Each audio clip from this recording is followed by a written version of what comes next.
You're live. 3, 2, 1.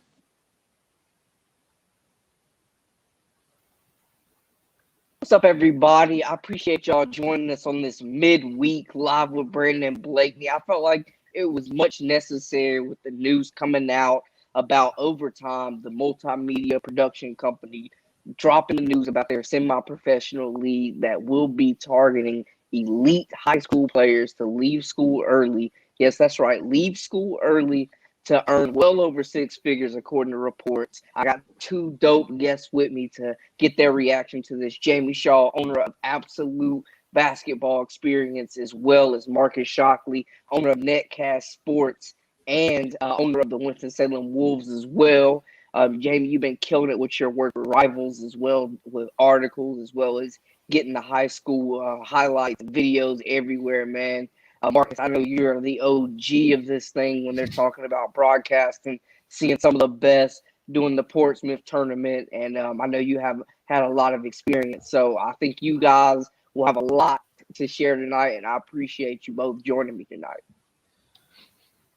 Brandon, thank you so much for having us. When you said Marcus was going to be on, I just wanted to hear what Marcus had to say about it. I think he's very uniquely an expert in this, both on the semi-professional side of things as well as the basketball side, and then the whole multimedia side of things as well. I'm just excited to hear what Marcus has to say. Oh, well, Brandon said there was two dope guests coming on, so I'm waiting to see who the other guy is, because it's Jamie. I'm like, oh, this is going to be great. So, yeah, hey, it's great to be here. It's good seeing you guys. Got a treat for the guys tonight. Yeah. So, hey, for sure, man. For sure. How do you want to do it? You got a question right off the bat, or you want me to just roll into what the overtime stuff? How do you want to do this? Yeah, no, man. I just want to. I want to dive into it and take everything that y'all are thinking right now. So just instant reactions. You guys, no particular order. Just want to get your reaction first off for everybody that doesn't know, to kind of dive into it a little bit.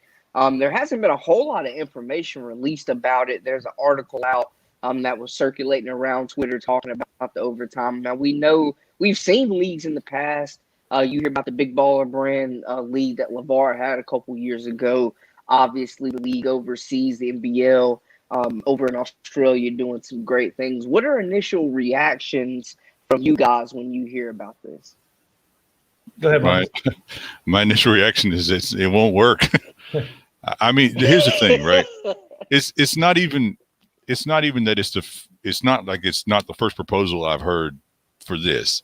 It's not even the first proposal I've heard this year, right? Like David West and a bunch of other NBA guys, they have a proposal for something similar that came out in January. And the reality is, without a huge TV contract, this isn't realistic.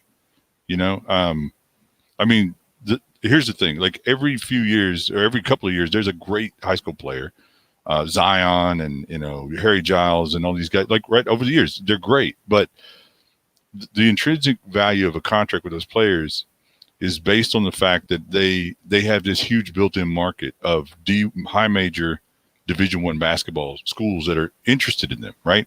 So, like, let's say there's a player that doesn't exist. He's 6'7" and he's in Nyack, New York, and nobody's heard of him, right? He's great and he fills up the high school gym, but nobody's heard of him. Maybe Jamie's heard of him, but as soon as Kentucky calls him, or UCLA or UNC, suddenly that guy has this built-in rabid fan base of potentially millions of people who are interested in what that kid does. If that kid was to sign a contract with a pro team, all that evaporates. So it would be tough to get a TV contract based on the marketability of the kids as they exist today. And every few years I see this, where parents and people, they see people attracted to a high school player, or they see people coming to see high school players, but they're not realizing that the reason people are going to see those players is because of the fan bases behind them, right? College fans only care about one thing: is what can you do for me now, or what can you do for me in the future? The moment that goes away, there's no market value. There's almost no market value. And like you said, Brandon, like I own a minor league team. There's over 100 minor league teams in the United States. And I would say, and this includes G League, because I don't count the G League to be profitable because they're subsidized by the NBA. Okay, so they don't. I mean, just to level set for everybody, the salaries for the G League don't come out of a G League team's budget. So out of 100+ teams in the U.S., I would say 10 or less are actually profitable, and I know this because my team is one of the profitable teams. So if you said, like Mikey Williams or somebody like that, they say, well, there's no law that exists in the United States that doesn't stop me from going and offering him $500,000. There's no right. I'm not beholden by the NCAA. I'm not beholden by the National Federation of High School. There's nothing, right? There's no reason. The only thing that stops me is I would lose $500,000. There's no way that me paying a kid $500,000 a year to play is ever going to. I'm never going to recoup that, right? He's not going to bring in enough fans, and that's not a slam on Mikey. It's just any high school guy. So right. That's the fundamental flaw. Like that's why the LeVar Ball's JBL failed. That's why every one of these are destined to fail because they're basing it off of the popularity of a kid who is being recruited by NC State and Kentucky and everybody like that. And there's just this huge, rabid fan bases that they care. You know, they really care. The moment that kid graduates, they stop caring. You know, people don't go see the Hornets because Tar Heels play for them. And people don't go see, you know, people might root for the Lakers and they might care about a player while he's on the Lakers, but while he's in the G League, they don't care. So it's a rambling rant, but that's basically my initial reaction is it's the same thing I've heard a million times before, you know. So, yeah, and I mean, they'll probably get a sponsorship, you know, they'll probably line up some sponsorships, but and you guys know this. I mean, I was involved in the online streaming world for a long time, still am, right? You know, with some of the overseas stuff.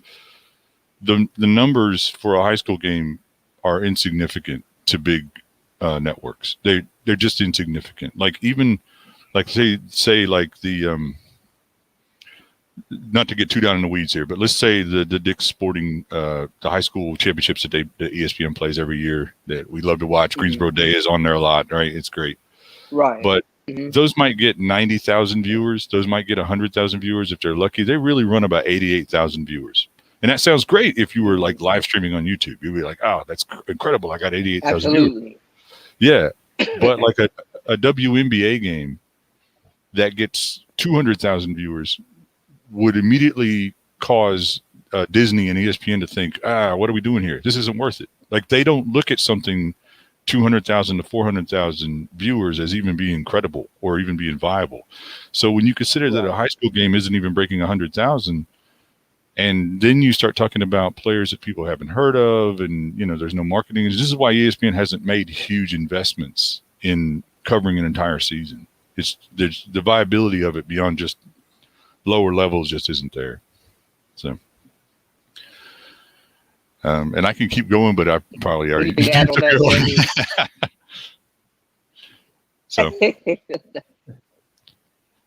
yeah, no, I think Marcus, you hit on a lot of great points there. I think too that this is kind of the way things are trending. I guess when it comes to name, image, and likeness, when it comes to, you know, them going back to letting high school kids go straight from high school to the league and all that type of stuff. You know, Overtime is going to be focusing specifically on high school kids, you know, and this is almost kind of like one of those things that we've seen with these pop-up schools coming up all over the place now. Obviously, we're in North Carolina, you know, we have them all over the place here. But it's almost kind of like, you know, these pop-up type schools, it's just these kids going to get paid to go to it, to play this national schedule all the way around and everything. You know, in theory, as Marcus said, it's a, you know, in theory, it's something that sounds really good. But once you get to the brass taxes of things, you know, how much is there? You know, I'm sure that they're going to bank on the digital side of things, not necessarily what people are going to come into the gym and watch, but, you know, the type of highlights they can get off of it, the type of, you know, all that type of Instagram, you know, monetization off of it, and all the live streaming monetization, all that type of stuff as well will come into play also. But, you know, then you have to ask the question as to, you know, where's the money coming from? How are you going to pay 8 teams of players 6 figures? You know, it's a lot of bread. Yeah. I mean, let's step back for a second and tell any young guys who are watching, if you want to make money in life, you need to be able to produce money for other people. That's the point. So like, let's say if I was going to hire Brandon, and Brandon he's a sales guy, and Brandon can bring me $10 million of business a year. Well, Brandon could command $1 million or $2 million salary, right? Because he's bringing me 10 million. Like, as a business owner, that's how it works. LeBron is worth 100 billion because LeBron makes Nike and the league so much money. It's your market value, your intrinsic value of what you bring to the business. The reality is there isn't enough value for a high school guy, and most overseas guys, like, my team, we have a great player, Brandis Rayleigh-Ross, who played for South Carolina, and he played for us in 2019 on the Wolves, and then he went to play for Hong Kong Eastern for a big contract before COVID. And so you would think that a guy like Brandis would command, some notoriety or things like that. Brandis is much bigger in Asia than he is here in the U.S. So me bringing Brandis back, most people, I have to give that whole preparation of, he played for South Carolina, he's big in Asia, that kind of thing. They're not a draw, and every high school player ends up doing that, right? They realize their potential, and they're not worth a $500,000 contract, or even sometimes, usually not even $100,000 contract. I mean, it's just impossible to recoup that investment in those guys. Yeah, no, absolutely. And you were speaking too about the ESPN thing. I know that when we were hosting events at my previous company, we had talks with ESPN for a couple of events that we did, but in order to get them there, we would also have to pay them, and then they would come in and do all that stuff too. So that's a whole lot too, I guess, as to where the ESPN stuff gets their money, is the event owners also pay for it and go there too. But again, like Marcus said, this pops up every single year and all that type of stuff. So there's obviously a market there, and there's a want and a need there for something to fill the space there. It's just nobody's been able to come across. Just like Marcus said, it's all a money thing. Everything about this whole thing's a money thing. Will you be able to get back what you put in? And to be able to put this all in, and keep in mind too, these kids are still in high school, so they're going to have to be going to classes, as they say, doing the online courses, all that type of stuff as well. So that money has to come from somewhere also. So not only are you investing that into the kid, you're investing into, if they do it right, online classes, having a tutor and all that type of stuff as well. Paying also the coaches to be there. You have to pay the chaperones and whatnot, because these are 15, 16, 17-year-old kids as well. You can't just take them on a world, a national tour and not have chaperones and all that there as well. So I mean, the payroll just gets bigger and bigger now. They're talking about having people that Kevin Durant and Baron Davis and all those type of people that have public funding when they did the 30 million round of public funding.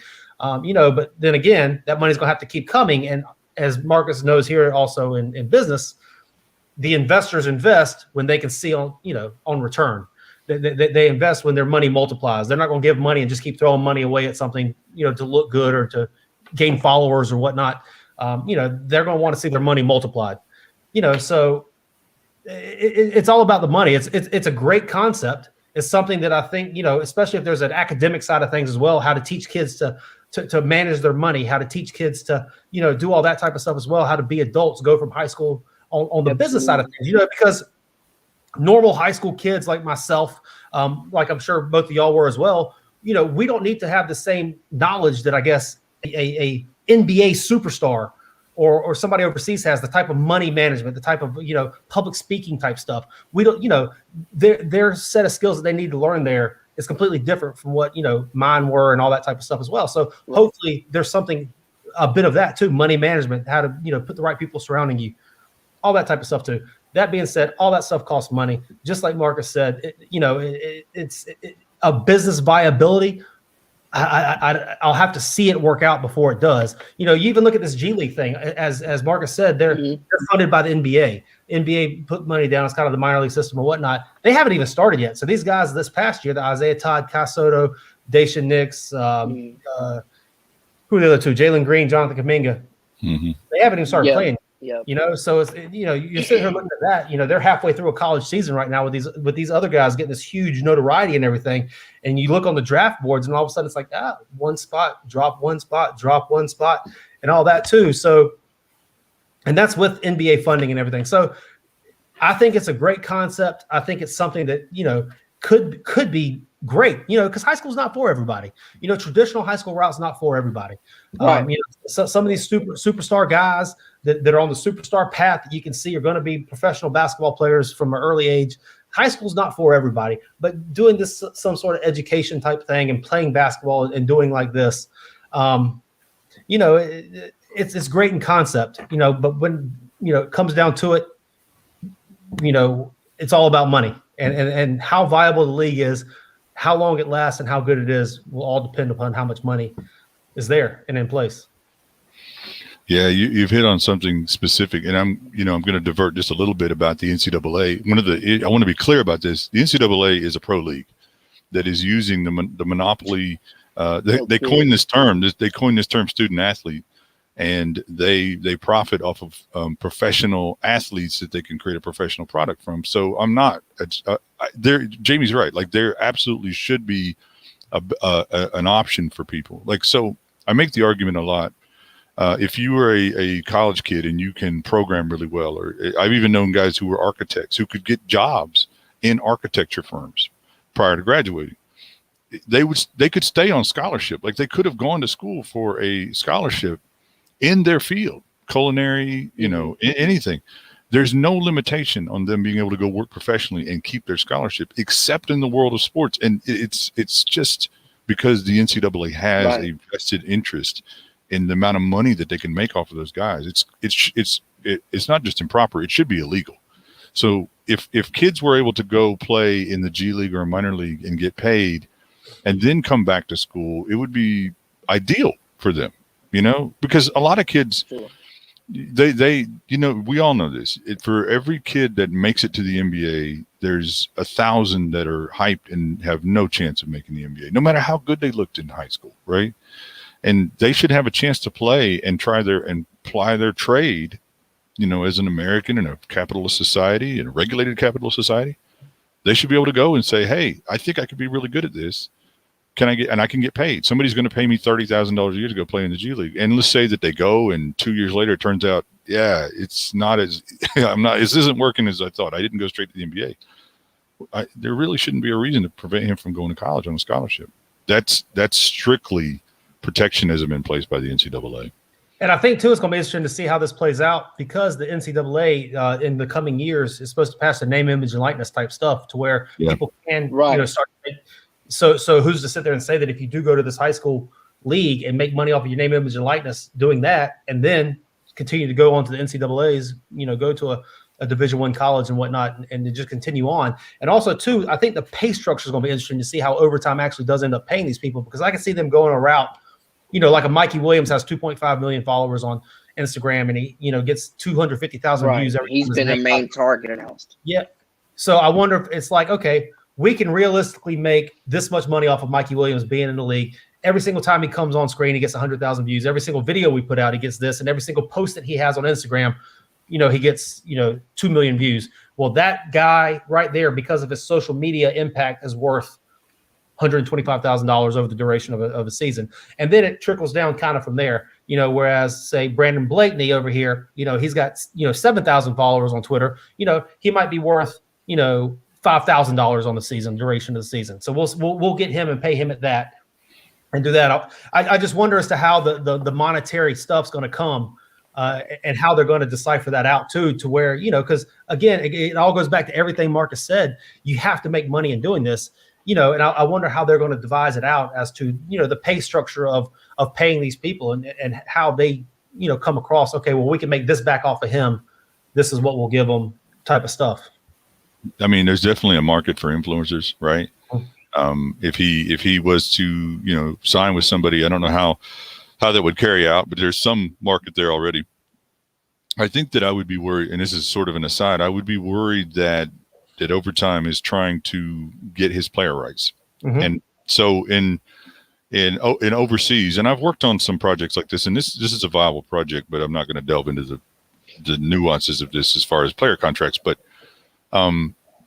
you could potentially sign a guy like Mikey Williams, and he could be really, really good. But he's not good enough. But even if let's say he's not good enough for the NBA, or he's not quite there, or like let's say like Kyle Hines that plays. He went to UNCG. He's a big player for CSKA Moscow, but he's 6'6". He's undersized. Great player, right? Stud. Yeah, a kid from New Jersey, and he's known in Moscow. He makes more money than a lot of NBA guys. So let's say that CSKA Moscow comes to let's say I sign Mikey Williams, and they come to me and they say, Marcus, we'll buy that contract from you. Well, this is unheard of in the U.S. Okay, but in overseas, this happens all the time. Not only in basketball, but it happens in soccer. So somebody like me could sign Mikey Williams for like $250,000 or whatever. And then somebody overseas comes and says, we want, like a Chinese team could come and easily offer me, if he's worth it, they say, we want that kid. We'll pay you $1.5 million for his contract. And suddenly my investment is realized.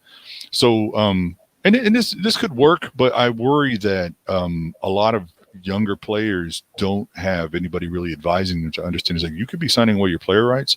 You could be signing away your social media rights. Like people could come up and scoop you up, and suddenly you're just nothing but a property. And I do worry about that, especially a lot of players. You guys know this. I always have said every 3 years there's a new crop of parents, and they all think they're geniuses when it comes to AAU and high school. And they don't know that a lot of people have been doing this for 20, 30 years, and they know they see you coming. You're a mark. So there's a lot there's something there, and I think it could be profitable, but there's I don't know if Overtime is really the company to do it. They look like they've proposed the same thing that I've seen from so many others, which is let's try to copy the NBA model because we got all these popular players. You mentioned just speaking on the player rights and the social media rights. What about that made people not be completely understanding what you're saying, signing your rights? And what's the risk, in you guys' opinion, of this pitch of investing potentially hundreds of thousands of dollars into high school kids? We know typically there's only a few elite guys, a few pro guys within a class. So the fact that you may not even have a pro on each of these 8 teams is very realistic. Looking at it, what's the risk of offering and investing in a kid like this and pitching this idea? And do you guys think high school coaches should be worried? Travel ball coaches, could this water down the prep game? Well, there aren't really that many players that are worth money. That's the point of fact. You take any school, Duke, Kentucky, UNC. The truth is that every one of those kids got signed to that school because they were a high major prospect. They don't all pan out, but for the most part, the vast majority of guys that go play for any of those schools are fantastic basketball players. But you also know that most of the players on that team are not going to go play pro. It's like, I know when UNC won the championship in, was it 2005, or when 7 of their top players went to the NBA, and most of those guys didn't have stellar careers. That's very rare. Kentucky's had a few, but then even those teams that are considered great teams, a lot of the guys don't go pro, right? So the limit on what they can actually achieve is finite. And specifically about the rights, I'll divert away for a second from basketball, and let's talk about media rights in general, because there's some sharks out there. And let's talk about a famous guy, Prince, the famous musician, right? Everybody knows that Prince at one point went quote unquote crazy and changed his name to a symbol. But what a lot of people don't know is that Prince changed his name because CBS owned the rights to his name, or it may not be CBS, but the record company, the label, owned the rights to his name, Prince. So he couldn't market himself as Prince. He'd either have to come up with something new, and say, now I'm Joe, or he would just have to, disappear. But he couldn't market himself as Prince for a number of years. And so he decided, in a bit of a stroke of genius, to say, you know what, I'm just going to let people think I'm a nuts artist. I'm going to call myself the artist. I'm going to say my name is this unpronounceable symbol. And everybody's still going to call me Prince because they're not going to know, they're not going to be able to come up with something else. And then a few years passed and he got his name back. But that's a specific case where somebody could sign a contract and they own everything about you. You can't market it, right? So if you sign away your Instagram and everything like that, suddenly you think, oh, I'm getting $10 million or I'm getting $3 million. But in reality, they own everything about you. You know, they could easily just sell it and you don't get any of the money. You got the initial payment. And I would advise players to really try to own as much of their own audience as they could. Yeah, I agree with that in all of life. Own as much as everything that you do as you can. And that happens, Marcus, in the music industry a lot. I mean, I know, like, you know, they're masters, you know, all that stuff. You know, I think Taylor Swift just went through a whole thing of trying to gain ownership of her own songs that she wrote and everything too. And, you know, that happens a ton. You know, you sign away the contract. It's like, oh, I got a record deal and all that type of stuff. But then all of a sudden, you don't go through the 10 pages of it and everything. Then everything that you write from there on out is not yours. You know, I think that's a great point, Marcus, especially with these kids being 16, 17, 18, 15 years old. I mean, you know, just excited to be getting a paycheck. Then all of a sudden, you know, you see what you did, how long it takes and all that stuff. I mean, it's going to be another part of the stuff that these kids need to be educated on, that there needs to become a league where this type of education needs to be had. You know, it's a very real thing.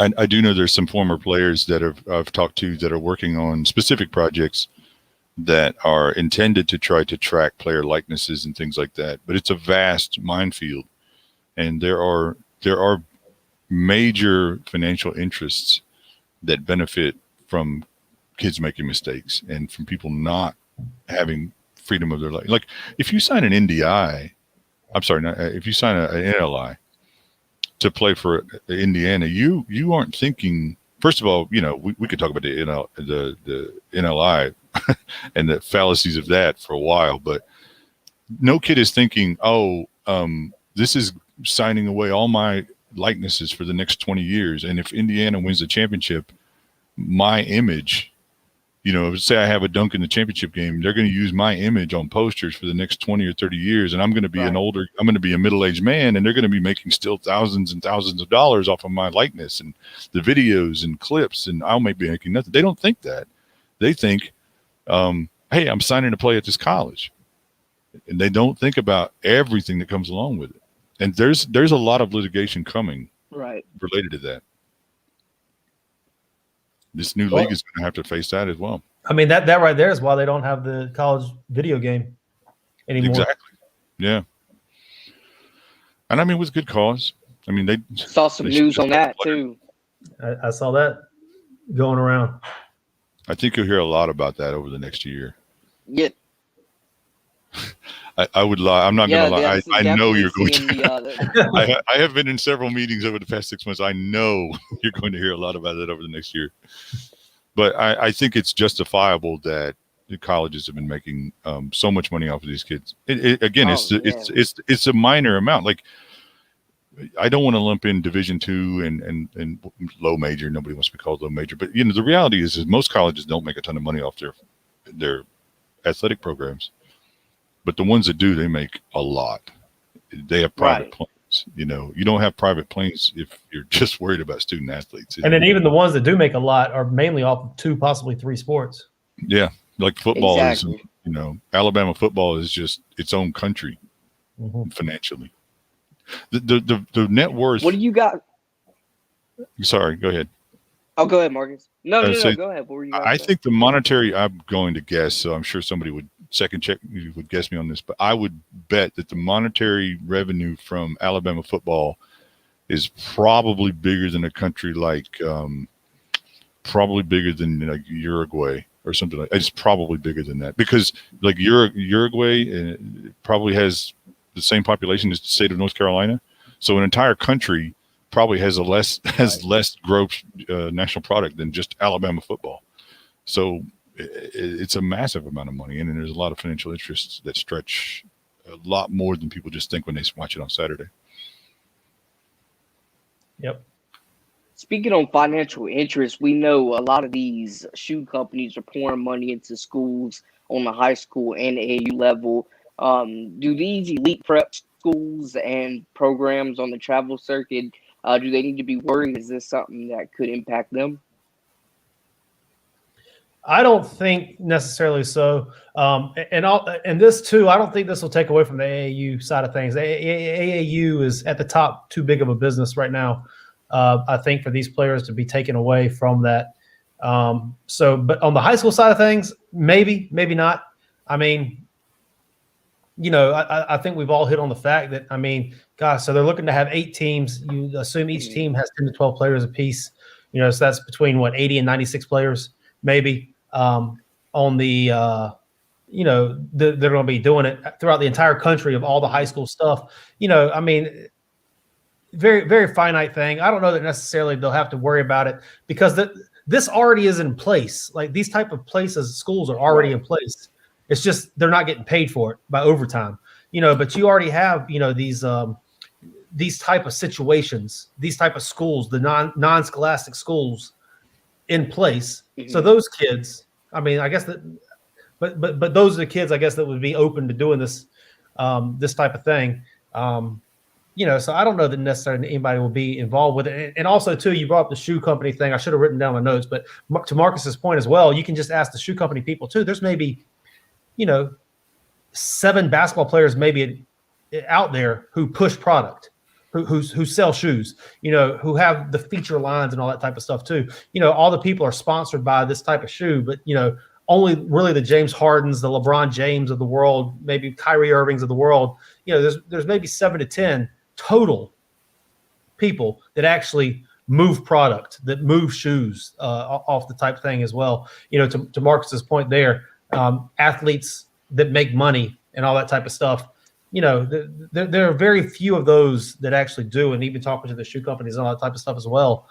Even these AAU programs that they invest so much in, the hope is to that they have, we'll say like, a couple of years ago, Marcus said Harry Giles earlier. Harry Giles comes through CP3. He then goes to a Nike program, and then the Nike program then signs with Nike when he becomes a professional athlete. And then they get the money back on the back end from there. And that's, I guess, where the money comes in is down the line. These specifics, we'll say CP3 on the EYBL, they're not that specific team. Let's say they have a, $25,000 a year contract with Nike. Nike gives them $25,000 or whatnot. I don't know if that's the number. That's just an arbitrary thing there. I have to preface that. They don't make $25,000. That team doesn't. But the hope is that team has 2 pros, and those pros sign with Nike on the back end, and then they bring them in, that type of money as well. So, there's a lot of money. It's big money stuff. Shoe companies and all that stuff is big money stuff. Yeah, but like I said, I don't think the high schools are necessarily should be worried about it too much. Yeah, I would agree with you. I think that maybe the high schools. I do think there's some graft going on between the AAU programs that really funnel big players, and there is definitely some graft going on with the charter schools. But I think they may be in a position, at least in the short term. And I'm revealing how jaded I am about that kind of thing. I think that they could profit quite well if they have a good player. And to the point of the shoe companies, I mean, let's talk about real business for a second. It doesn't. Okay, so let's say I create a new shoe company and I'm competing with Nike and I call it Marcus Swoosh. I have no originality. I just call it Marcus Swoosh. And I sign a player who's playing, but they hit my team. My player is on a team that makes it to the NBA Finals. The crazy thing is let's say my player gets injured in the NBA Finals and he's laying on the floor. The entire time he's laying on the floor, my logo is on television. As horrible as that sounds, this is the calculation that people make. So when they're looking at how much screen time, how much every time that recruit, that high school recruit is photographed and he's shown on 24/7 or anything, that the same photo, if he's wearing a certain type of shoe, now he's selling that shoe to other kids, even if that kid's not getting paid. So to somebody like Nike or Adidas, it is important even now. And then on top of it, like Jamie said, they want it on the back end when he gets super famous. And it's not just grassroots people who know who he is. Right. They want, now he's on national television. It matters, right? It's there's so many layers to the business aspect of it that, and I'm fine with but I don't think people really comprehend often how deep the well goes. Yeah. It's a level like there. It would be easy. Again, like I said, there's no equation where I could go write a check for a kid for $500,000 and it would make me money. There's no law that prevents it. You know, Nike's been paying for Olympic guys to wear their stuff since the '60s because it makes money. You know, it's a reality of it. The only caveat to all of this is that the NCAA has inserted themselves in the process, right? In a real open market where if the NCAA had to pay for players who were worth a lot, those kids would be getting paid when they were 16, 17, and 18 years old. They might not make as much as they would make now, but they would make something, you know. They would already make something too with this overtime thing where they go and they look and they say, okay, we'll take all the 80 kids in high school basketball. It doesn't matter how good they are. The 80 kids with the most followers on Instagram. Mm-hmm. Then we'll take in, we'll enclose everything. We will have the entire rights and not let a single media person in. No ball is live shooting, no absolute basketball shooting. Nobody else can shoot it. We're going to live stream it. We're going to have all the highlights and we're going to have exclusivity to all of that. And then it's going to be blasted out through all of their Instagram followings and all that type of stuff. I mean, that could be a situation as to where, not let any media in. The only way that you can see anything is through the overtime platform. I could see that being a thing as to where they kind of corner a market and they bring in that many viewers with it. But, again, as Marcus said, at the end of the day, sitting down watching a live game with high school kids is not going to get a lot. But when you add in the overtime highlights, when you add in the YouTube stuff, when you add in the live stream, when you add in the live stream archive, when you add in all of those numbers together, there quite possibly could be something there, if you get the right players in place that pull that type of gravity. It just depends on how much money. Again, it goes back to the very first thing Marcus said, how much money you put into it, and if you can realistically get that much plus out of it. Yeah, it's gamble. I know that I had, and I'm sure there's been multiple people who've talked about this, is that I had looked at, the Nike Peach Jam and the Adidas Gauntlet Series and all those things and say, hey, it'd be great if we could have a champion. A lot of people have said this. This isn't just a Marcus idea. A lot of people have said, man, wouldn't it be great if you could have a champion between all the shoe companies?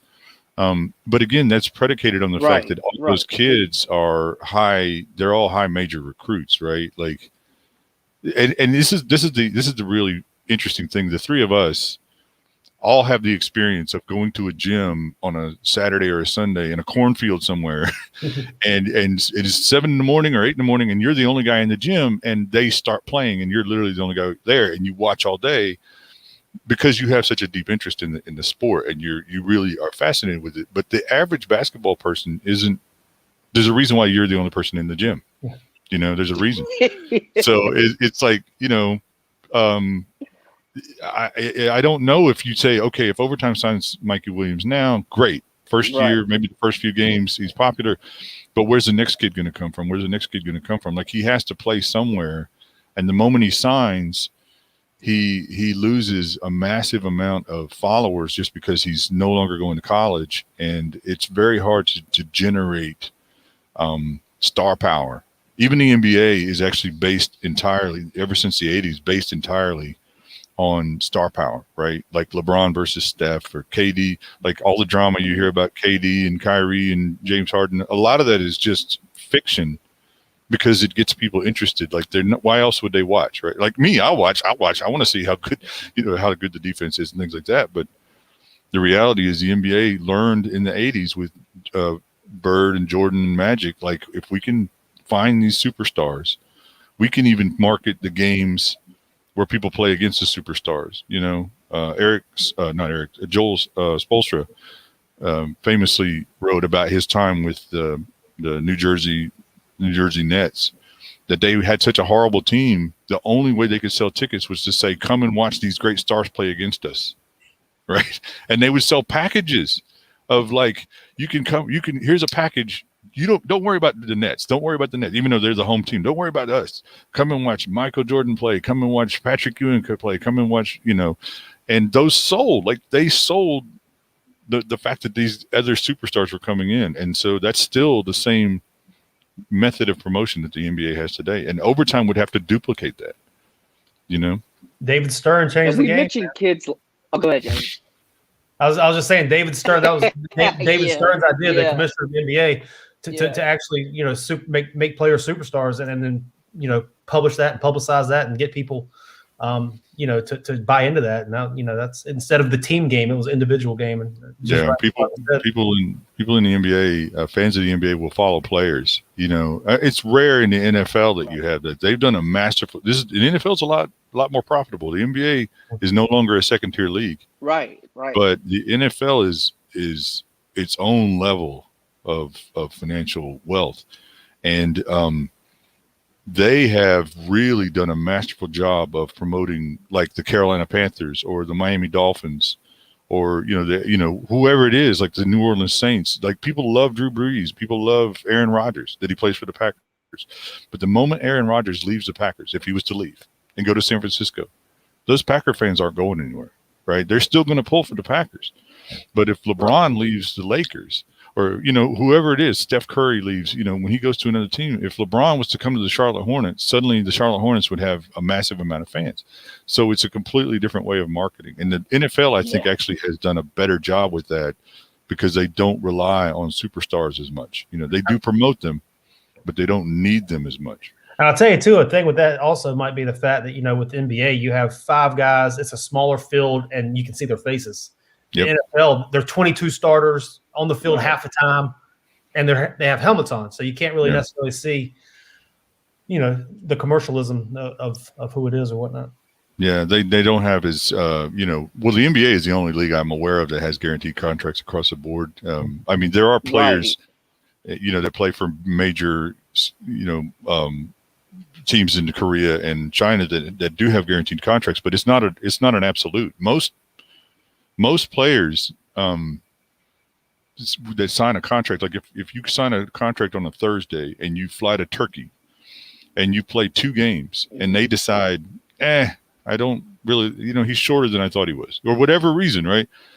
Bang, Monday they're back here in the United States. There's no like, oh, I'm just going to play out through this contract and then they're going to try to trade you. It's like you might play for a team two games. And the NFL is closer to that. The NFL has guaranteed contracts, but they're not really guaranteed they can get out of them. The NBA, I would say the NBA does a better job of revenue distribution than people give them credit for, but it's a massive business. Some colleges, their NLIs are year to year as well, not 4-year guaranteed. Year to year, re-up year after year, as opposed to just 4 years. If you want to stay there, you can.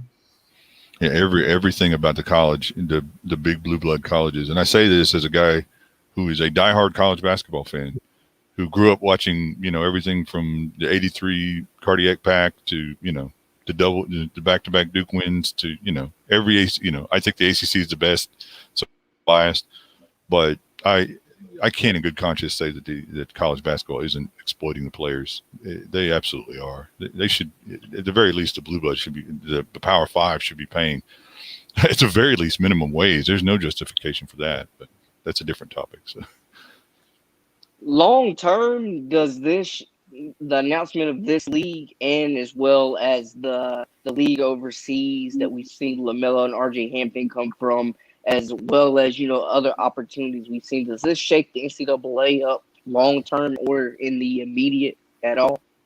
I don't think so. For me personally, I think the proof's in the pudding, in the fact that there's nothing that duplicates the exposure that you get from the NCAA. Now, you will have one-offs that do the LaMelo Balls, RJ Hamptons, Brandon Jennings, Jeremy Tyler went overseas, Terrence Ferguson, Emmanuel Mudiay. You will have these guys, the 5 that went this year. The G League put the force in it. They got 5. There will be guys who do this, but I just don't think that they are. Look at Zion. Zion came in, I think it was 247 Sports had him ranked at number 8 in the country his senior year in high school. He goes to Duke, huge thing, and just becomes he was big time coming out of high school. He went to Duke and just exploded, became incredibly big time. For sure. From the image side of things, from the popularity side of things, you just can't duplicate that. What the NCAA does, all eyes are on college basketball. Just like Marcus said, I'm a fan of college basketball. If there's a game on at 2 a.m., it could be Pepperdine versus UC Santa Barbara, and I'm up. Oh, let's watch some Pepperdine UC Santa Barbara. I don't know any of the players on the floor. I'm just watching because I love college basketball. You're not going to have that same opportunity to watch the team in New Zealand play. Even though I think Barstool owned part of that team as well, you're not going to have that opportunity to watch them. You're not going to have the opportunity to watch, in China or wherever it is that they go. Now I don't know what the overtime thing will be. I mean, I'll probably have to fire up a computer and buy a subscription and watch it online, or their YouTube page or however it is, or how accessible it is.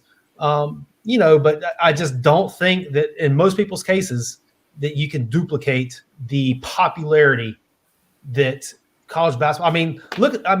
If you get ESPN on your side, look at the narrative that ESPN is able to spin around a player or a person or anything like that. And college basketball's on ESPN all the time. You get those guys talking about you. Then all of a sudden you get them on the website. You get the talking heads in the morning time talking about you and all that type of stuff. And then all of a sudden you're a big deal.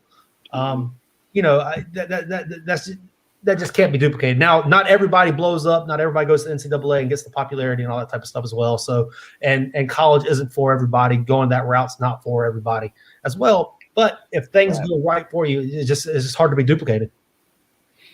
Yeah, I agree 100%. I don't think it'll hurt college, at least not in the short term at all. I mean, there's the marketing engine that you get. Like, okay, so if I was to go offer Zion, to come play for the Wolves, why would he turn it down, right? He's like, I'm going to give you $1 million a year, because Zion is looking at the marketing engine of the ACC and Duke and thinking, I'm taking a risk by taking a payday that seems big, but it could be much bigger, which it would have been, right? If you can get marketed to the NBA, it's much bigger.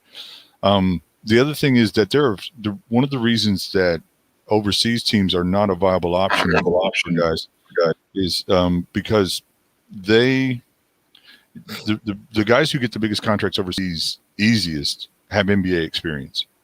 So if you've taken a cup of coffee in the NBA, you can go overseas much easier. And a lot of guys will tell you this. Like, sometimes they'll lose a job overseas because some other guy came in and he played, on a 10-day contract in the NBA. But it's because he had a 10-day contract in the NBA, he's automatically seen as bigger. The NBA is the premier league of the world. Right. So in order for a guy to get to command a contract like Brandon Jennings or somebody like that, where they actually get paid a decent amount of money, they would have to already be somewhat of a known commodity, and still be able to go over there and bounce back, and hope that they don't bust, because they could go overseas and bust, and the NBA doesn't want to do that. So there's only a few guys that could do that. I mean, Brandon Jennings was such a stylish player. It would be. Yeah. I would argue maybe he did get hurt by going over there, but I think he was pretty much set that he was going to get a shot at the NBA. And two, even another point with that is, Zion Williamson, going back to that, he goes into the most watched game of the year every year when they're good is Duke UNC. The most watched game Duke UNC. He goes in the first minute, blows his shoe out. Nike's sitting here coming in wearing Nike, blows his shoe out in the first minute. All of a sudden, oh my God, Zion. You don't think that didn't add money to his shoe contract? You don't think that all of a sudden that just drove up the price that he had coming at the next level? Absolutely. Not only that, they flew in special Nike people to come in and design a special shoe for him in college and all that type of stuff. You don't think that Puma or Adidas is over here sitting there saying, oh man, well, you blew out Nike. You're going to sit there and tear your knee up. We'll give you this amount of money. The Nike's like, all right, well, now we have to keep you. So here's $25 million more than what we were going to give you. All because that happened. If that had happened in China, nobody would have known about it. If that had happened, nobody would have even seen it. But that's what made him however much more money than what he already was going to make. You're absolutely right. The press that Nike got, they could not have bought. They couldn't do a commercial. They couldn't do a goodwill gesture. They couldn't, you know what I mean? Like, no matter what people say, Nike, that shoe is crap, whatever. It's on everybody's lips, right? Like, I heard about it. Everybody heard about it. I saw it. I was like, casual fan, like everybody. Yeah. So like, it's sort of like, I think Patrick Mahomes is an awesome quarterback. I've been a Patrick Mahomes fan. I always said he's the second coming of Dan Marino.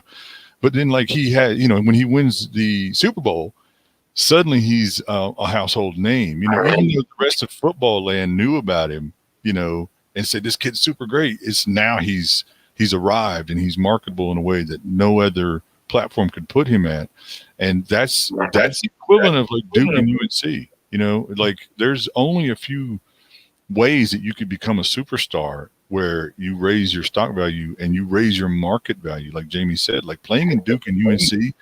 And how many times have they replayed the Jerry Stackhouse reverse dunk over Duke? How many times have they replayed the Capel half court shot, you know, against UNC? Like how many times have we seen that?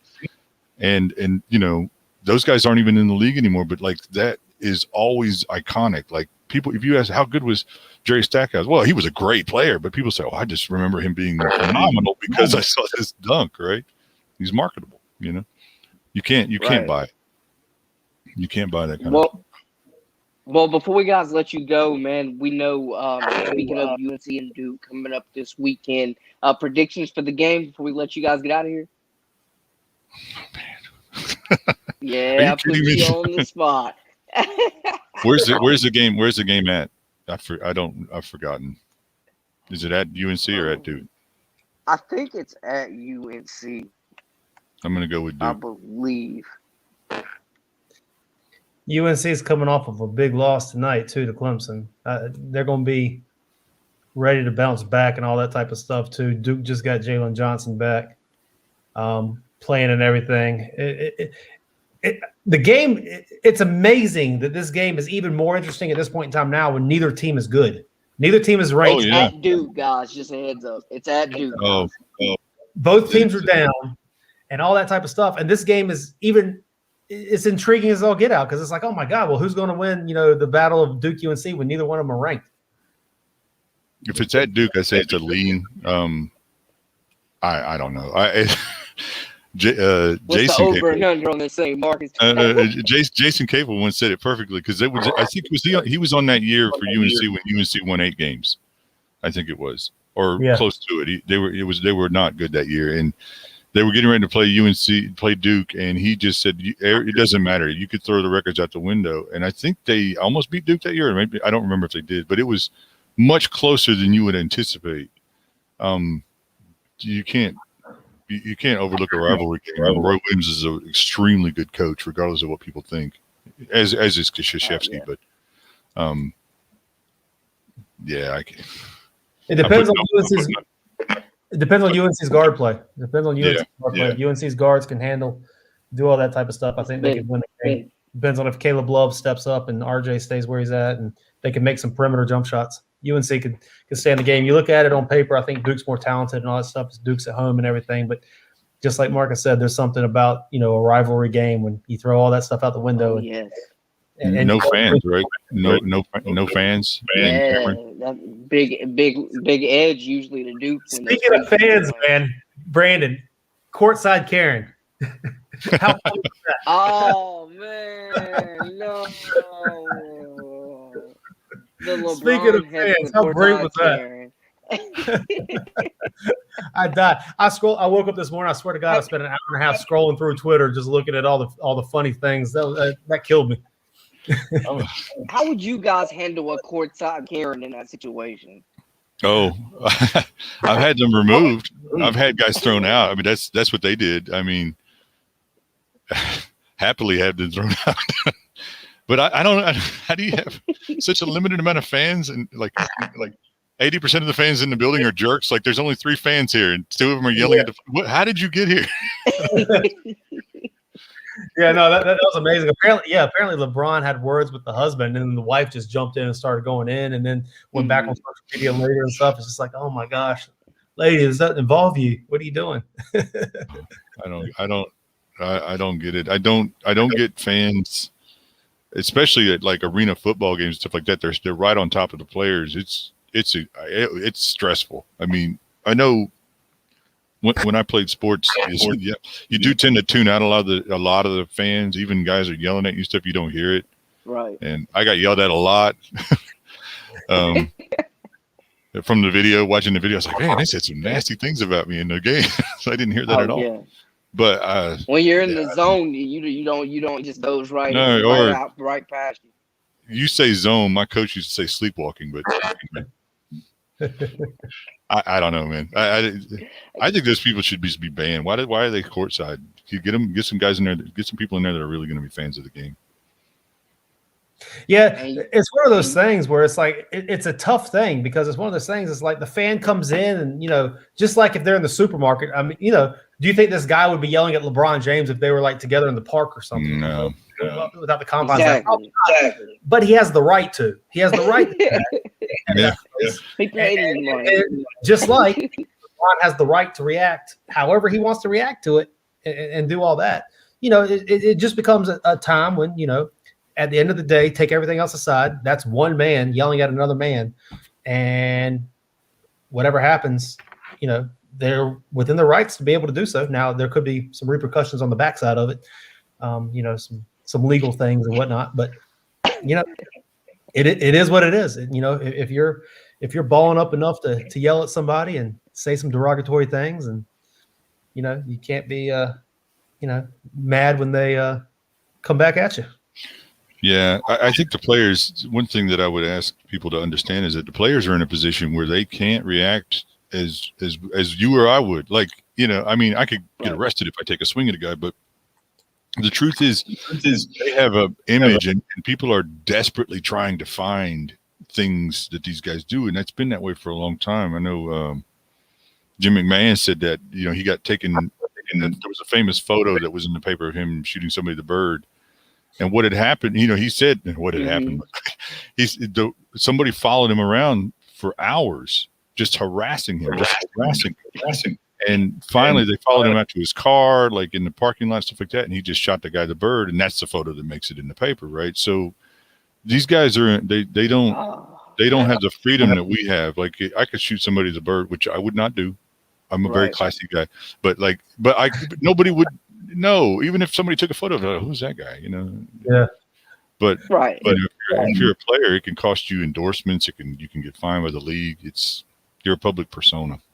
Well, it's one of those things too. I think it goes back kind of, Marcus, to what you were saying as well. It's like, a lot of these arenas, you go to this game to see LeBron James. I'm sure that every arena in the NBA sells more tickets or faster or whatever when LeBron James is there than for any other game. So obviously, if you're a fan of the Atlanta Hawks like last night, and LeBron's there, you're going to jump into that antagonistic role and get into it and stuff. But, that's the kind of the stuff. It goes back to earlier what you were saying. The NBA puts superstars on pedestals like that, and obviously when the superstar comes in, if he's your superstar, he's the hero. If he's not your superstar, he's the antagonist. Yeah. Sit there and throw rocks at Goliath, throughout the whole thing. It's just all part of the persona that the NBA puts on. It's, Big Brad, LeBron James, or Kevin Durant, or whatever's coming into town. Well, we got to take down the giant. Yeah, and I'm part of the team. I got to do my part. Yeah. It hasn't worked for Knicks fans, and they love to boo, and they haven't helped their team at all. So. Oh man! There's some shots fired at the Knicks. I'm about to say shots fired, man. I'm about to say, yeah, he gonna be listening there, man. I got I'm gonna say Karen and Nick fans. Go ahead, Mark. No, that's it. I was gonna say rabid fan bases out there, and the Knicks are not the worst fan base. They're rabid and they're vocal, but I'm not even gonna say the worst one. But they live in a state that does not have a pro team. I'll just say that. It's gotta hurt watching those guys from Brooklyn right now, Cross getting Durant and all of them. NBA, man, a lot of headlines to be watching out for. Guys, final thoughts before we get off of here. Let them know where to find you at on social media and follow you guys' journey, what you guys are doing. Go ahead, Marcus. I'll go first. Today we announced something cool. We're working with South by Southwest. The big conference, one of the biggest conferences on the planet, happens in March. Nice. It's huge, This year it's virtual. I partnered up with ATM Bank Shot, and we're doing a virtual horse game. And so come check us. We'll do some money games leading up to the tournament. I'm not the main person on it, but I am working with the team directly. Follow ATM Bank Shot, and you can follow me on Twitter if you're so inclined to hear my nonsense. It's M_Shockley. Marcus out. That's awesome. Brandon, again, I want to thank you for having me on here. I always love talking with you and everything. And congrats, you got a recent promotion. Am I correct in that? Oh yeah, man. Just got the movie Congratulations. photojournalist. Appreciate it, man. I'm excited to get started. He's got the company car, so if y'all see me around the city, holler at me in the community. That's awesome. No, congratulations on that, man. Well deserved. I can't tell you how amazing it's been to watch you from when you first started, then when you first got your job at the station, and now to where you're going to now and what you're building, man. It's unbelievable to see. And Marcus, it's always good to hang out with you. It's been too long since we've talked, so it's always good to hang out and see and do all that stuff too. Feeling is mutual. Brandon, you got 20 seconds? You got 30 seconds? Oh yeah, go for it. Okay, go for it. I got to tell everybody about. I was broadcasting a game several years ago in Charlotte, and Brandon agreed at the last minute to do the games. Like I said, hey, I don't have anybody to be on there, and I don't know how I'm going to pull this off because I'm basically just me and one other cameraman. I agreed to do this. Brandon says, "Yeah, I'll do it. I'll be there. I got you." That's great. So Brandon will show up, and I get down there and I can't find the gym, which is always the case. You scout or whatever, you can never find the gym, right? I finally find the place, in the woods somewhere. Yeah, like I'm racing trying to get everything set up. They're warming up, and there's no Brandon, like nowhere. And I'm calling him and I'm texting him, and I'm like, all right, well, I know I couldn't find the place, but I don't even know if he's on his way. I didn't even call him that day. Like I was like, I forgot to run. And they're literally getting ready to tip off. They're getting ready to tip off. Like they're walking up there. The ref is talking to the people, and Brandon comes running in, like with a tie, and it's like shot straight out behind him and everything. He's just racing. Runs in there, bam, headphone on, mic, just starts talking, like right when we go live. And I was like, nobody knew that this just didn't happen like that. So if you work with Brandon, tell him to come 30 minutes ahead of time. That's really what Hey, I don't need to stretch a nut and just give me the mic. I'm ready to go. No, that's a fact, man. You've always been right on that too. With everything that we've ever done, always everything that you've ever asked. It's the Brandon's. Yeah, I'll do it. Might not be happy about it while he's doing it. He's always there doing it, and he puts out a great product too. So it's good stuff. It's a great success. Jamie, let them know definitely where to find you at, so they can tune in to everything you're doing as well. Yeah, so you can follow me on social media, Instagram, Jamie_Shaw5, on Twitter, at Jamie Shaw5. My YouTube channel, Absolute Basketball Experience. Just find all my content and all that type of stuff there. I'm writing for Rivals national site, rivals.com, basketball and all that type of stuff as well too. So you can find find all my prospect updates and thoughts on there online. So that's where my writing is. Definitely Hoops Heads, give both these guys a follow. Doing some great things on multiple levels of basketball. And if you're a sucker for high school sports like us, definitely you'll get a chance to see who's next in line in the Carolinas and on a national scale. Thank you guys again, man, for sharing this insight. And I appreciate everybody tuning in. That's a wrap for us. Make sure to subscribe for all the latest and the greatest. This has been Live with Brandon and Blakney. All right. Thanks, guys. Appreciate it.